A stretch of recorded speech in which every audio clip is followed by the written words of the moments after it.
Unification of Britain. How Britain unified. So, as we read here about the England and Scotland, so now the England focused on Ireland. Ireland was divided into two, that is Catholic and Protestant. ये आपस में इनकी नहीं बन रही थी, Catholic और Protestant की. इंग्लैंड ने इसी का फ़ायदा उठाया और England helped Protestant to dominate Catholics. Protestant और कैथोलिक्स में प्रोटेस्टेंट कम नंबर में थे, कैथोलिक्स ज़्यादा थे. तो इंग्लैंड ने सपोर्ट किया प्रोटेस्टेंट का और हेल्प किया कि डोमिनेट किया जाए कैथोलिक्स को. इनकी चालाकी थी, दे वांटेड कि कैथोलिक्स हट जाएं.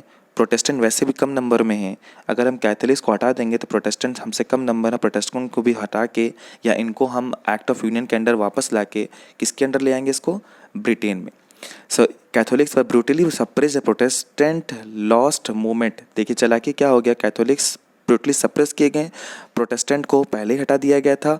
दोनों तरफ से क्या हो गया, दोनों लोग किसके अंडर में आ गए, आयरलैंड ब्रिटेन के अंडर में आ गए. In 1801, under the Act of Union, Ireland was forcibly came in Britain. 1707 में इंग्लैंड ने स्कॉटलैंड को ले आया अपने अंडर में और 1801 में under the act of union Ireland को भी कहाँ ले आया गया, ब्रिटेन में. दस England, Scotland and Ireland all together made new Britain. They had new symbols of national flag, that is Union Jack. National anthem was composed, that is God Save Our Noble King, and then English became national language. ये थी चालाकी England की. After that what happened? Now the time come to visualize the nation. As the country is unified, what happened then? They wanted to visualize the nation. Like in our country, we have the image of Bharat Mata to show the feeling of nation to the homage. To show the nationalism to the country, that we are a citizen of country.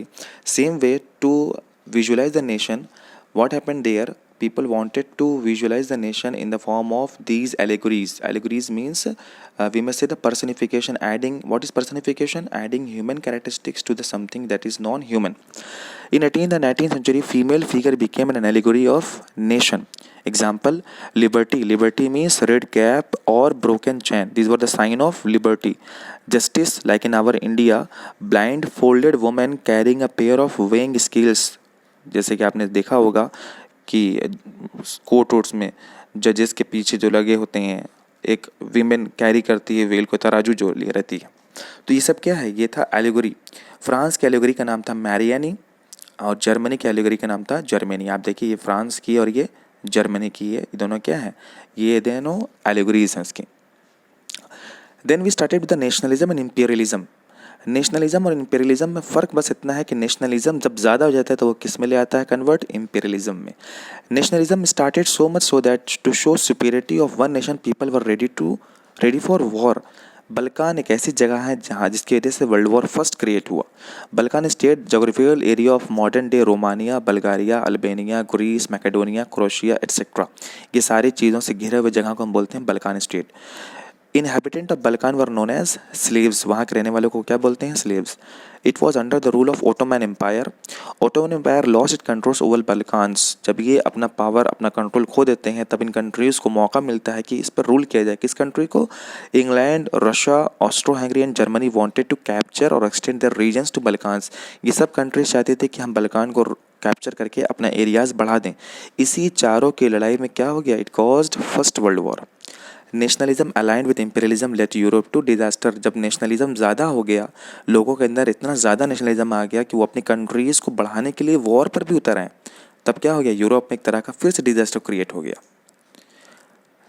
अब last topic is the imperialism. Imperialism को अगर हम एक definition देखें तो क्या कह सकते हैं इसको, extending power with the use of military in a particular regions. अगर अपनी कंट्री को अगर हम बाउंड्री और बढ़ाना चाहें with the help of military, that is known as imperialism. Many colonies were colonized by European powers. They launched movement against imperialism.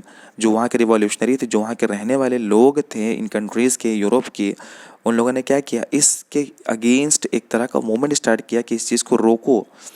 Anti imperial movement started. Nationalism idea spread. लोगों ने कहा कि इम्पीरियलिज्म को नहीं फैलाना है, हमें किस चीज़ को स्प्रेड करना है, नेशनलिज्म को. And they all wanted a nation state so that they can live peacefully there. So these are the stories of different countries Hope children you understand these points and try to make notes from it. We'll discuss question and answer afterwards. Till then you make note from it. Do not waste your time. Just focus on these points. These points are important for your board examination. So learn from these points. Make a note of it. Anyway, if you have any rough copy, if you have the copies of last year, make a note from it. Try to learn all these points, and we'll discuss the question answer in other videos next.